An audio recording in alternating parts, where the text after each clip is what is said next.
பதிவு செய்ய டிஸ்கிரிப்ஷனில் லிங்கை பயன்படுத்தவும். லவ் மேரேஜ் தமிழ் திரைப்படம் கதையோடு கூடிய விமர்சனம். ஒரு பாரம்பரிய தமிழ் கிராமத்தில் தொடங்குகிறது இந்த கதை. இங்கே காதல் என்பது இன்னும் ஒரு குற்றம் போலவே பார்க்கப்படுகிறது. ஆனால் இதே கிராமத்தில் ஒரு வித்தியாசமான காதல் முளைக்கிறது. அதுதான் லவ் மேரேஜ் திரைப்படத்தின் மையக்கரு. அருண் ஒரு மென்பொருள் பொறியாளர். அவனது வாழ்க்கை நிச்சயிக்கப்பட்ட பாதையில்தான் போக்கொண்டிருந்தது. வேலை, வீடு, குடும்பம். ஆனால் ஒரு நாள் அவன் வாழ்க்கையில் புயலை போல நுழைகிறாள் மாயா. ஒரு சுயாதீனமான பெண், சமூக சிதைவுகளுக்கு எதிராக உறுதியாக குரல் கொடுக்கிறவர். மாயாவும் அருணும் பல சந்தர்ப்பங்களில் சந்தித்து இடைவிடாத வாக்குவாதங்கள், நகைச்சுவை, தவறான புரிதல்கள் என வெவ்வேறு நிலையிலிருந்து காதலுக்கு செல்வதை இயல்பாக காட்சிப்படுத்துகிறார் இயக்குனர்.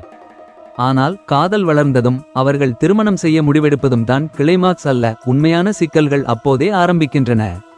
இருவரின் குடும்பங்களும் கலாச்சார வேறுபாடுகளும் திருமணத்திற்கு எதிராக குரல் கொடுக்கின்றன.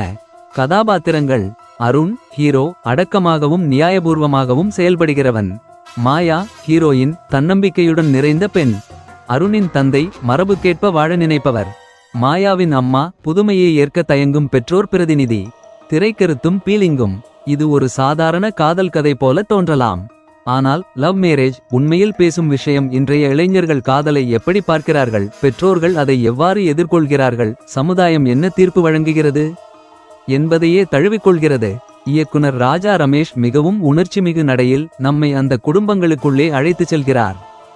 எதிலும் பதற்றமோ மேன்மை பேசும் உக்திகளோ இல்லாமல் இயல்பான கதையோட்டத்தில் உணர்வுகளை கொண்டு செல்கிறார். இசை